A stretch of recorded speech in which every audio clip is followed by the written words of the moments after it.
Welcome to episode 438 of the Barcelona podcast, brought to you by the Blue Wire Podcast Network. I'm Dan Hilton, and to help me break down the 2-2 draw with Manchester United that we have had plenty of time to digest now is a man who was there last night, a.k.a. Levon, a.k.a., well, it's not a.k.a., his name is Levon, then a.k.a. Barcelona. So how's it going, Levon? Yeah, I'm good. A bit under the weather, so I hope that people can hear me well enough. But other than that, I can't complain. Friday, weekend, Yep. Another Barca game to go to on Sunday. Yep, So, and yeah, hopefully that one might be a little more straightforward. But hey, we'll get into that and worry about that in a second, because I think focusing on Manchester United, there's two big topics that we kind of have to start off with, being the day afterwards, that have kind of stayed in the zeitgeist, stayed in the discussion point, and starting with, because you were there too, do you feel like Barcelona lost, and I do this in quotes to kind of elicit something, do you feel like Barcelona lost the 2-2 draw and Manchester United won it, the way that it seems like the two fan bases, at least those online, are portraying it as? I mean, in the sense that I think Barcelona came into this draw as clear favorites, and Manchester United got a draw out of it. They won the draw, but based on what we saw on the pitch, we won the draw because Manchester United was the better team. I completely agree with that. I think that's the right sentiment too. I think Manchester United could come away with it and say, hey, why didn't we get those points? And for Barcelona in that same way, I think we're going to get to the Pedri stuff later, so we're going to put a pin in that, but that's definitely a huge part of this game. Tactically, the things that change in that, but going all the way back to the beginning of it, right? I think the big topic number two here is the questions about Xavi, more so than it was about the playing style, the way that it actually happened on the field, the different ebbs and flows, because it seems like to me, when you watch the Liga game, you get kind of the same two or three tactical nuances that you kind of focus. I mean, I find this for the five headlines, right? I focus on two or three tactical things throughout the game. They change ever so slightly when the subs come in, but it's generally the same idea.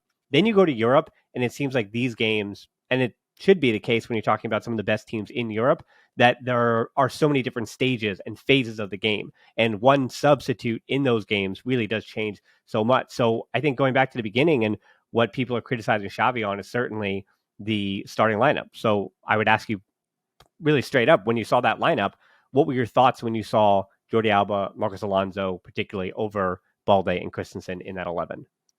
I mean, I was surprised. Everybody Yeah. who I talked to was surprised. There were a lot of fans outside of the stadium, and I spoke to quite some people, and everybody was like, "Oh, Alonso, really?" Um, and also Jordi Alba. I was also surprised. I think Xavi expected Manchester United to sit back a lot more, and they didn't. Because that's where, okay, maybe you want Jordi Alba's passing, I suppose. I don't freak out over lineups as much because it doesn't really do me any good, and you never know how a game is going to develop. Even though, I think all of us agree that Andreas Christensen is a better choice at center back than Alonso. But I mean, um, if anything, Xavi should have started Christensen instead of Jules Koundé. Mm-hmm. So Well, yeah, to talk there's about that that. also. Yeah, well, I think there's the two big things there is that one, I think not to defend Xavi, but I want to say I want to defend his ideas leading in. I had the tactical breakdown both in the video and the podcast, and the idea was going to be, and I kind of predicted there'd be a Rajo on that right at the right back spot to kind of deal with Rashford, because I think looking at what Manchester United had done over the last 2 months when they've been in great form, why would they change things up too much? So I think what Xavi was thinking and why he got it wrong was that one, I think he expected, as you mentioned, a mid block, which would mean that De Jong would drop in as a third center back without Busquets there. So De Jong would have to drop in as he did even in the game. And then Alonso was going to be pushing out to the left as he did. And then Alba was just going to be living against that mid block in that space on the left side, because Gabi would be coming in as that inside forward. And that give Alba plenty of room to bring in those crosses, as opposed to Balde, who's able to dribble kind of inside or, again, go around. His crossing isn't necessarily the same level that Alba's is. And then you'd also want the left foot of Alonso in that spot in build-up as that left center back all the way out to the wing instead of Christensen on his right. So I know that Xavi said that he was rotating because there's too many matches and too many different competitions over the next few days. But certainly anybody else would have rotated against Cadiz instead of against Manchester United, regardless of whether or not you're promoting regardless of whether or not you're putting the emphasis on the Liga or Europa League, whatever it is. Like the game is the game, the opponent is the opponent, so you rotate that way. Yeah. And then the other argument too, I think this is actually where the in-game mistake came, and the other place where I want to be critical of Xavi is that you're right about the Koundé and Araujo thing. It was a really rough game for Jules Koundé, but it wasn't just Koundé. I think going back and looking at tactically where the game was, Araujo was unprepared for when Barcelona were building out of the back, especially through Jules Koundé. Araujo's positioning was way too far away from him. He should have been a little more perpendicular to him on a number of occasions because he was just way too high up. And he had to do that because he was also supporting Rafinha, but he was playing it as if Rafinha was Dembele, but Rafinha isn't Dembele positionally, and so Araujo didn't necessarily have to do that. So when Rafinha was coming back to the ball a little bit on the right side in the way that Dembele doesn't, you want to spring Dembele forward. It felt like Araujo was way too close to Rafinha in that same space on the right side, and then Koundé was kind of getting stuck with the ball, and that meant that when he would turn it over on the occasions he did, then that being Barcelona were out of position. So the way that Xavi rectified this is in the 67th minute when the subs came in, he also used that opportunity to switch Araujo back to the center back spot and Koundé to the right. But I felt like that was a mistake by Xavi where he should have recognized way earlier. I mean, by the 10th minute, Yeah. when you saw that Rashford was in the middle, you've got to make that switch right away. And him not doing that, I think, killed Barcelona because it wasn't that Koundé was poor on the field. Koundé was poor as a center back. I thought Araujo actually was kind of sloppy with the ball as well in a way that he hasn't been over Barcelona's recent run. I thought they were, and just a bigger thing on the game. I don't think you could tell it here. I know people thought it was a great fun because it went wire to wire, but starting with the back line for both teams and moving up, I felt like there was a lot of different players that I looked at individually who were kind of sloppy. Like I didn't think it was a high caliber, a great played game. I thought there was actually mistakes from both sides, and a lot of mistakes is what even led to the goals. Like I didn't think it was like premium European football. Yeah, even in premium European football, it's usually mistakes that lead to goals. I thought Araujo was solid on the ball.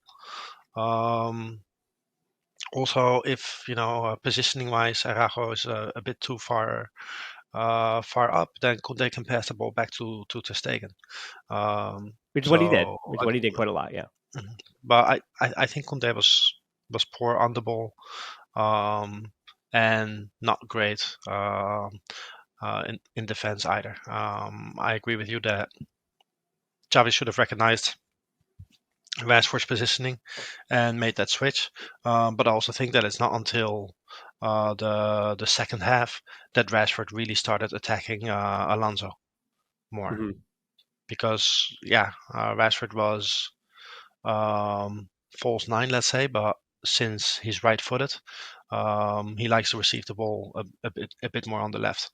But it's in the second half, obviously, that Ten Hag really told him, like, no, look, this is where the weakness is. That's where I want you to attack. And I also thought that Kessié was decent in a position that I usually don't like him. Mm-hmm. I thought he did quite well. But it's so disappointing because we're so much looking forward to a big European win for Barca, a convincing win against a quality European opponent, and in that sense, it feels like we lost an opportunity here, especially because when you look at Manchester United on paper, I mean, they have Weghorst as a 9, like they have Sancho, who is basically a flop. They have Fred in that midfield. On paper, they're not about much, and we should have done a lot better than we did. But fair play to Manchester United. They played a great game of football, and they are now clear favorites in the leg in Old Trafford. Yeah, I mean, I think the huge part of it too that Barcelona were still suffering from, and I think this is where my frustration as a Kool-Aid comes, is that it felt like, yes, Xavi got himself in trouble by picking the lineup that he did, because as I said, it's not that Alonso is any issue as a squad player. It's again just the moment and the matches that you're asking of these different players. Because the problem with Alonso is not that it's Marcus Alonso, because he even scored the goal too. He also had a block, by the way, after Rashford kind of got to that spot. Ter Stegen probably should have saved that at the near post. So Alonso forced him outside the way he was supposed to. The minute later, he gets a block too. So it's not like Alonso had a terrible, completely ghastly game, but he was the weakness, of course, that Christensen isn't. And so again, it's not an insult to Alonso. It's just the drop off from Christensen to Alonso is a bit too much in the way that, and this is a huge part of the tactics as well, from that first half to the second half. The drop off from Pedri to Sergio Roberto isn't a knock on Sergio Roberto. It's a fact that Barcelona has to change the way they play because Roberto cannot do things that Pedri does. For example, I mean, this is just, you can go back and watch the game again. There are so many times, I counted 3 or 4 times, as I was writing it, the first time I saw it happen, I went, uh-oh, that might be a problem here. But Roberto does not turn on the ball out of pressure or upfield. He doesn't. He does a half turn, maybe, but he does not do the full 180. He does not change direction with the ball and dribble himself out of trouble. He passes himself out of trouble, and he makes the smart decision. He makes the right decisions. He makes the safe decisions. I don't think Roberto did anything wrong yesterday, if that makes any sense, right? He didn't do anything incorrect. But what he does is he delays the quickness of the attack. He delays the counter by 1 or 2 or 3 passes, which allows Manchester United to get back into what was kind of their settled into the mid block. Because Pedri's ability to I saw it late in the second half. Pedri's ability to retain the ball and dribble himself out of trouble is something, again, that Roberto also can't do. So it's not, again, a knock on Roberto in the midfield. It's that what Pedri allows Barcelona and Xavi to do. I mean, even the positioning of Gavi, when you look at the heat maps in the second half of those passing channels, where in the first half you could see that clearly the numerical overload was there. Gabi was pushed farther to the left to create a kind of a small window, those little triangles and squares between Alba and Alonso and Koundé passing in, and then Kessie was there as well, with De Jong kind of working almost as a pendulum and wherever he needed to be on whatever side of the field to create the numerical variance behind dropping the 3 center backs. So when you look at the heat map in the first half, it makes sense. You go, okay, that's what Xavi's been trying to do recently. Numerical overload on the left, kind of let Rafinha cook, and we can talk about Rafinha next after this because I thought he was good. But Pedri, not only does he cover so much space physically with his legs, but he's always in the right position, as I said, to connect play. Because he's making the right choices and players are putting him in a spot to succeed, it opens up the whole game, both vertically and horizontally. But Roberto, he has to operate in smaller spaces. He cannot, not even physically, I'm not talking about defending, I'm not talking about covering ground. I'm talking about the decisions he makes and the quickness in which he makes those turns and makes those decisions. He doesn't open up the field vertically for anybody. It's also no secret that Lewandowski got his chances with Pedri on the field, and then Lewandowski's chances, he just didn't have as many good chances when Roberto steps in. So again, it's not a knock on Roberto. It's that what people fear about that second leg is that the drop off from Pedri to Roberto is just too great a drop off for Barcelona to survive. I mean, what a comparison. Sergio Roberto is decent at everything, and Pedri is great at everything. So yeah,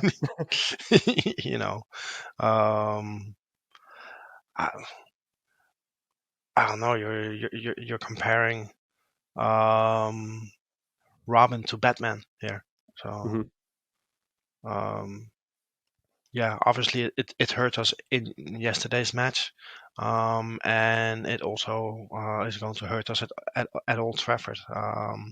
Just like Dembele is a much better option than Rafinha. I thought Rafinha was fine yesterday, but it's not the same. One or the other. And just like Christensen is better than Marcus Alonso. Although I repeat, Koundé was the problem in our defense. He had an absolute nightmare. So yeah, I mean, Old Trafford. We're gonna have to see if Busquets will probably be fit from what from the reports. So that will help us. And I guess it will be Busquets, Frenkie de Jong, and I suppose Kessie in midfield. I think one of the issues here, besides it is very strange. Why would Xavi play Marcos Alonso in these matches? But the other issue is we don't have enough midfielders for for Xavi to constantly play with 4 midfielders, because that's when you cannot rest Pedri. That's when you cannot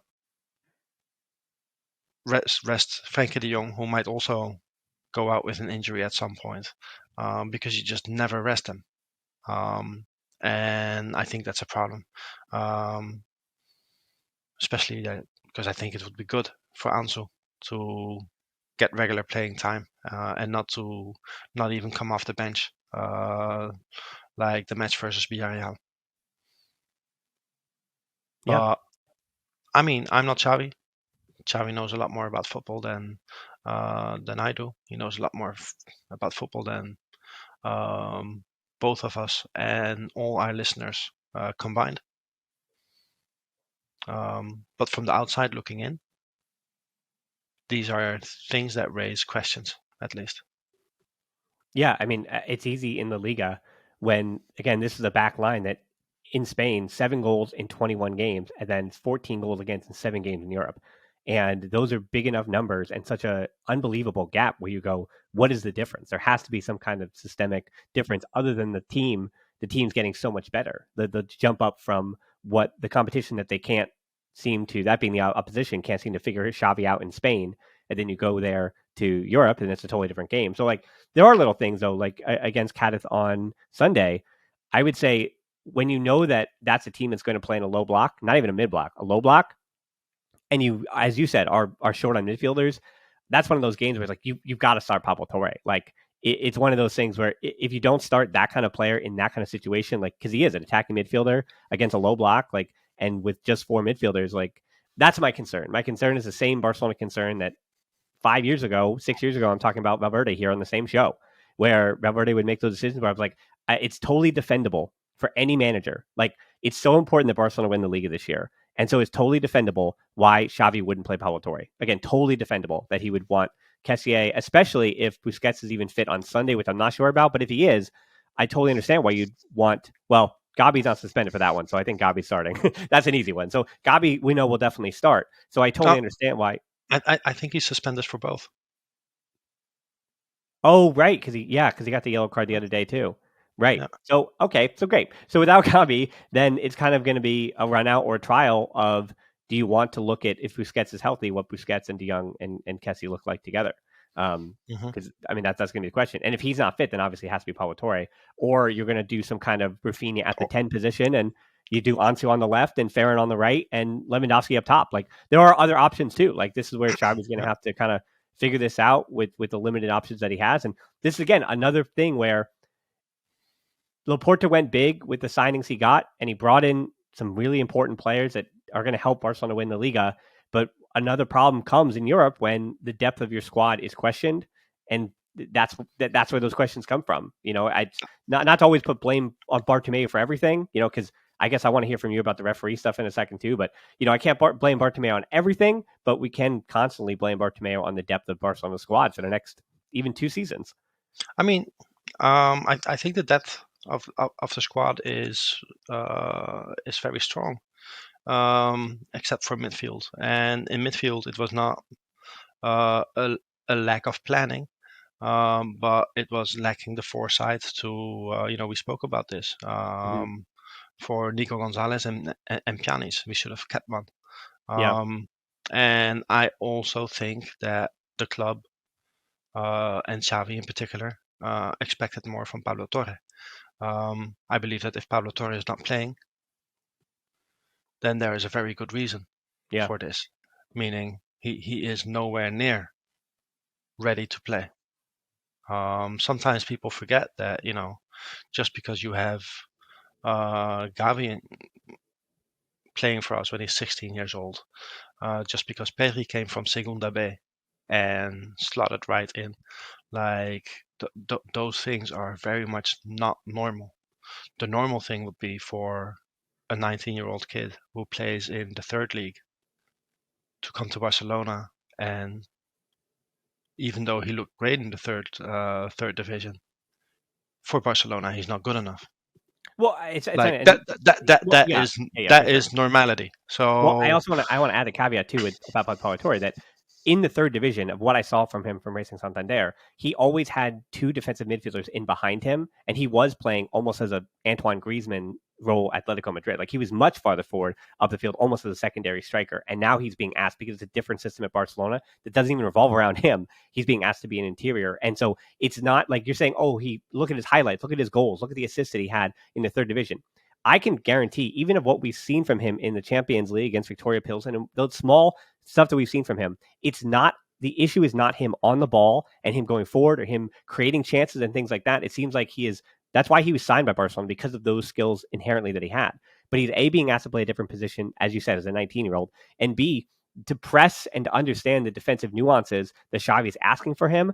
I mean, look how many months it took Kessie to finally even get this opportunity to be there, right? So if we're going to be right, if we're not going to be patient with Kessie, then we certainly have to be patient with Pablo Torre. And I think that's certainly something to remember.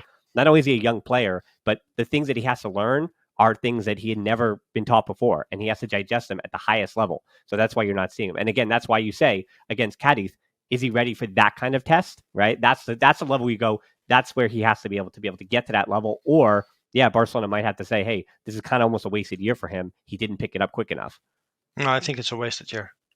So, how are you going to play him for Cadiz when he never even gets 5 minutes? Yeah. So that's why, like, I'm completely not counting on Pablo Torre. Mm-hmm. We do have Sergio Roberto. And he'll play. He, Yeah, he'll play.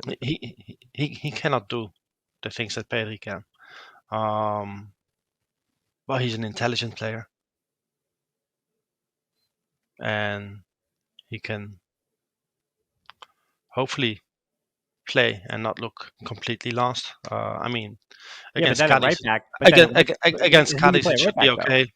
Kunde.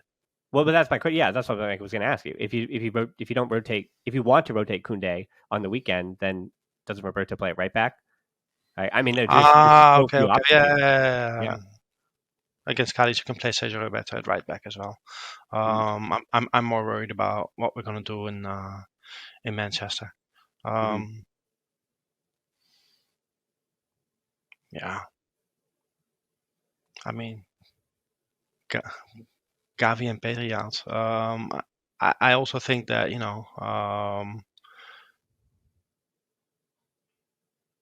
depth-wise, Ansu and Ferran have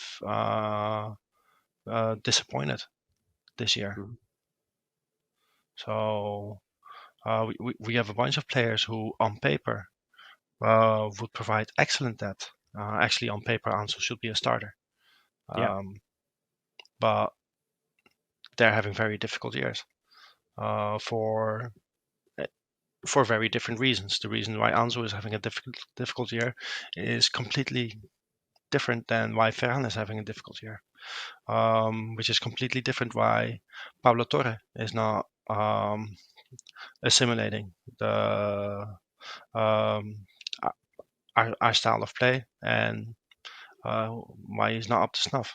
The good news is that Kessie seemed like a very poor fit for the whole first half season, but in different midfield roles and positions, he is now actually starting to look decent. Mm-hmm. So,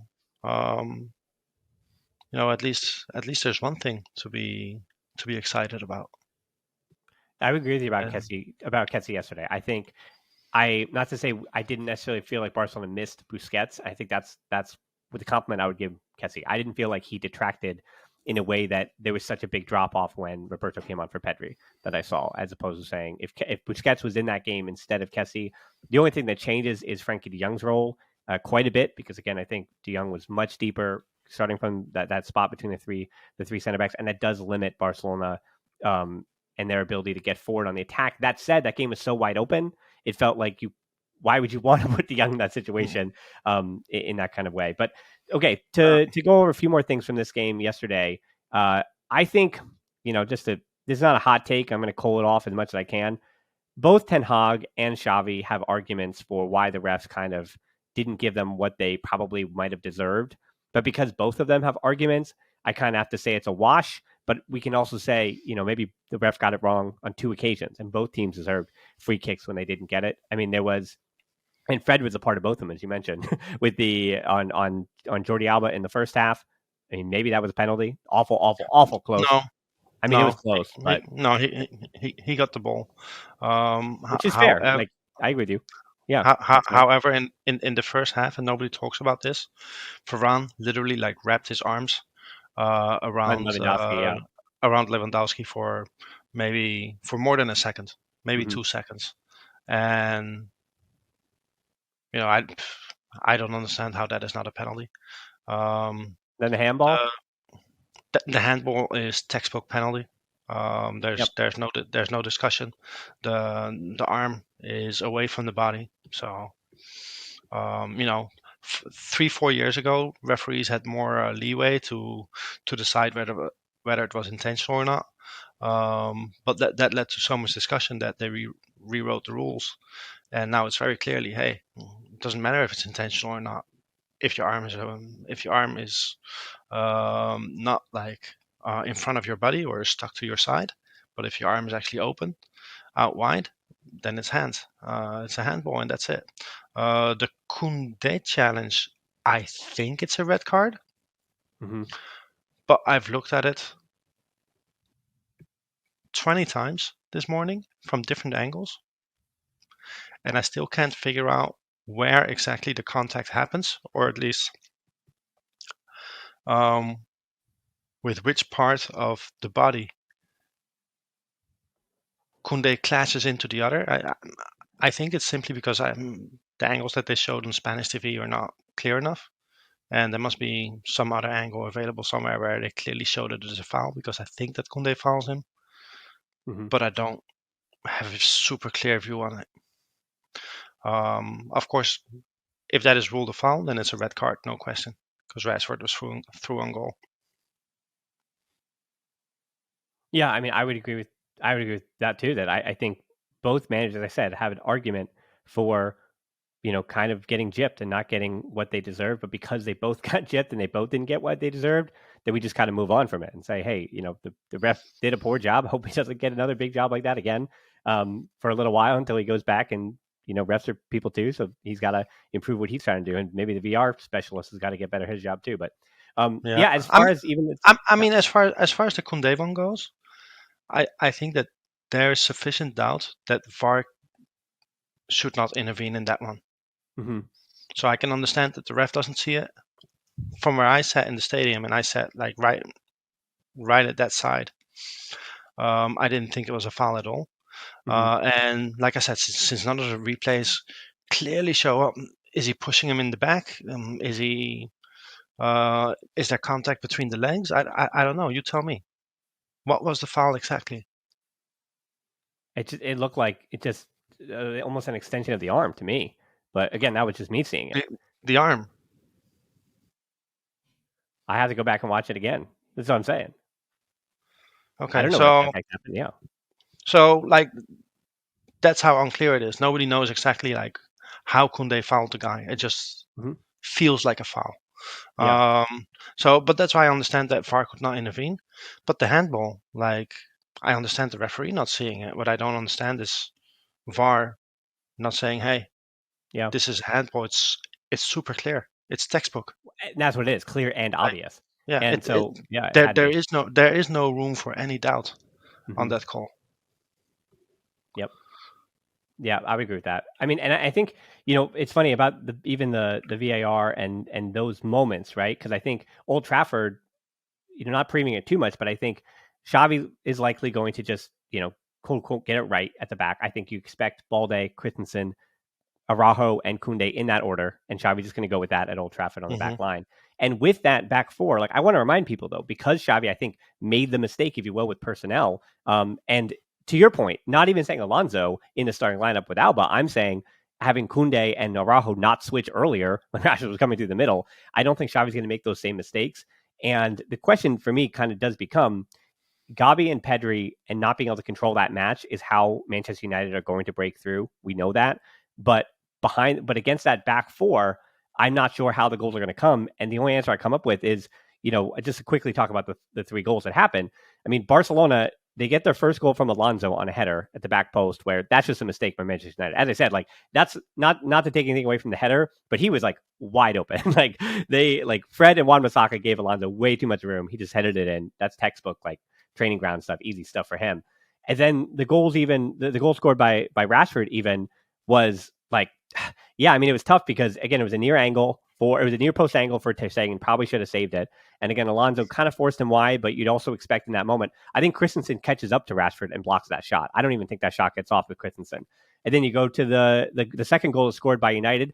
Again, it's just fluky. It's like Koundé, you clear that. He clears it every time, except he didn't. It heads off him, goes in the back of the net. That's your second goal. And then the fourth goal, the Rafinha one, I mean, that's just almost an act of God, the way that one bounced somehow through Lewandowski, through Varane, and De Gea never saw it. And that's how you get your 4 goals. So I feel like as much as people are saying, well, boo-booing that or poo-pooing that, Manchester United now are so much more talented because of without Gabi, without Pedri, then without Dembele, that Barcelona's going to be in a lot of trouble. But again, I want to remind you that Xavi got it wrong and somehow survived to get out with a 2-2 draw with all 4 goals being completely fluky. So like there is a world that I want to remind people to be too optimistic here that Barcelona go to Old Trafford and Lewandowski, who should not care what ground it is, just goes off, scores an early goal, first 10 minutes. Lewandowski just class goal, finishes off from some kind of cross from Koundé or from Rafinha, likely Rafinha on the right, crosses in, Lewandowski heads it in, and Barcelona up 1-0 in the first 10 minutes. And it just looks like an actual goal as opposed to just more fluky stuff and nonsense. And I don't think it's as simple as Barcelona are less talented, because I think this tie is going to be decided by, again, VAR, some kind of nonsense that's going to exist in that space. Because as you said, we watched Bayern Munich and PSG. Like when it comes to the top level, as much as we don't want to admit it, like fluky stuff and weird stuff and not the prettiest goals, like even the best clubs win that way. Yeah, that's true. Bayern was better than Paris Saint-Germain for like 75 minutes, Yeah. and then they almost concede twice.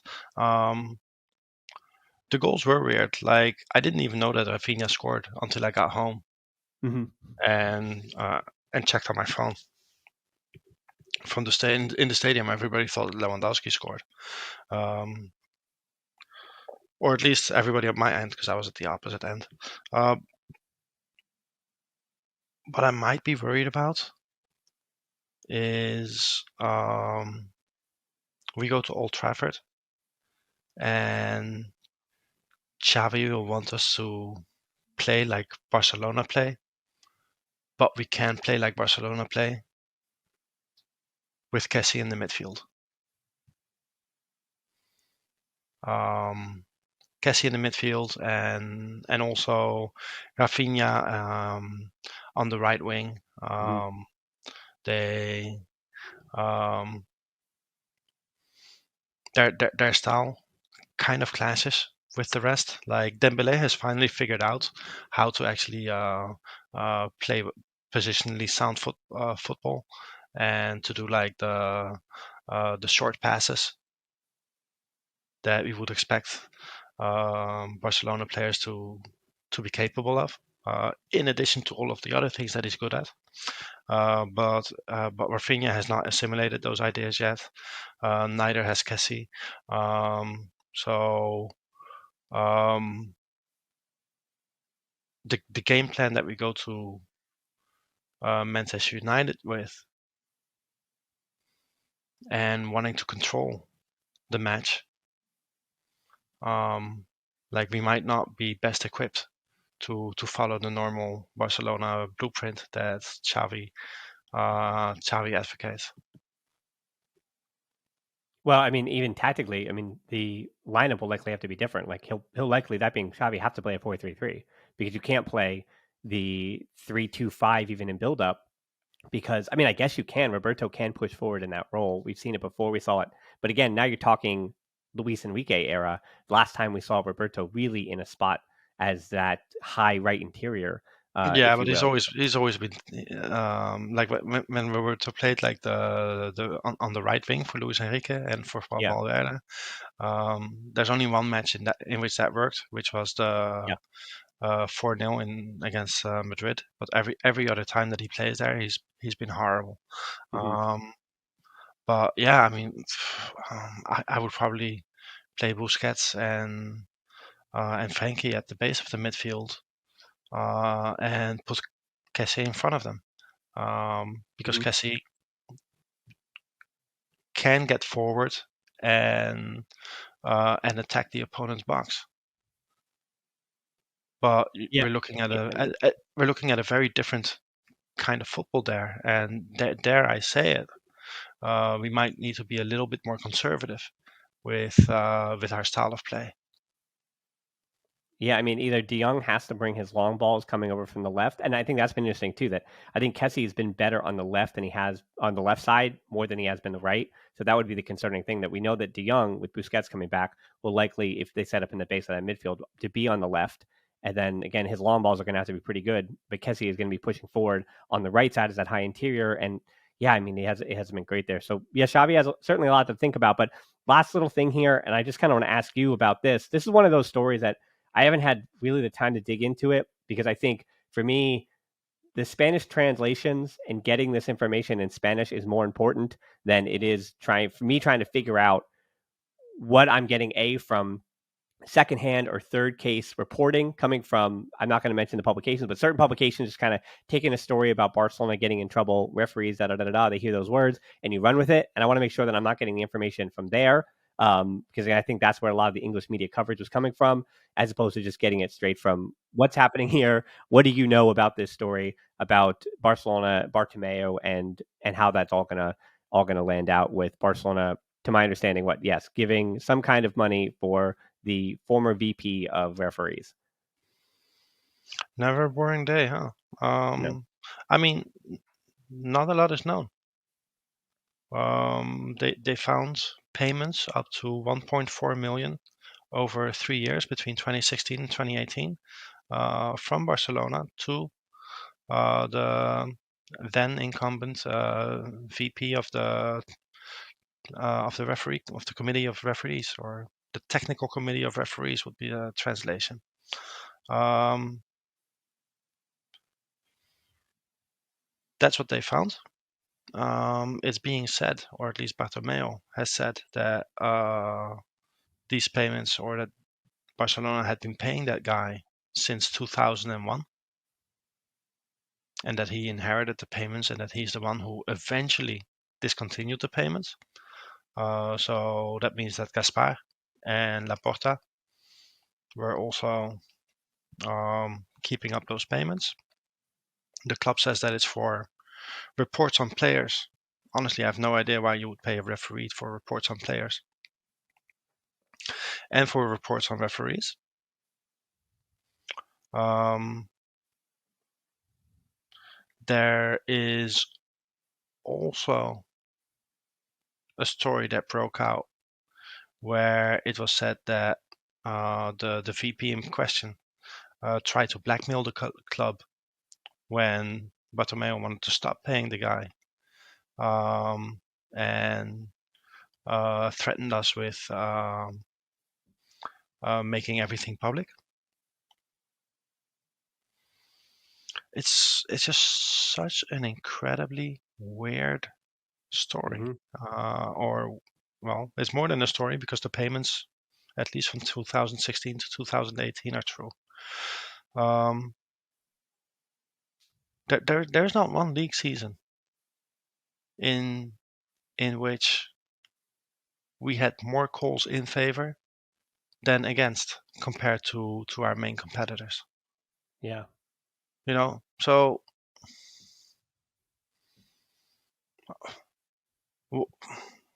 why would they pay this guy?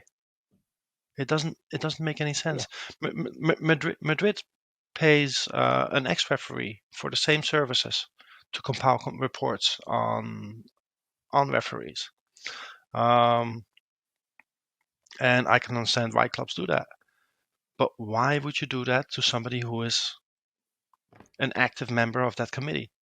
All I know is that when names like Gaspar and Bartomeu are attached to things, you know it's going to be good news. You know it's going to be good news for the club, and everything's going to work out with those kind of names. So, yeah. Well, anyway, so I think that's the Apparently, these payments almost also happens under Laporta for 8 years, Yeah. albeit for a lesser sum, but still, like, why would he pay this guy? It makes no sense. Barcelona always, like, this club always wants to self-sabotage, and we always shoot ourselves in the foot. It's exasperating, to be Yep. honest. It is. It is. But for those kind of stories and Manchester United ties and whatever it is, again, we're Kool-Aid's for a reason. So I would appreciate everybody who's listening to the show. Again, keep coming back. Also, give him a follow as always on Twitter. Barcelev down in the show notes below. Twitter, No, Instagram guys, at please don't follow me.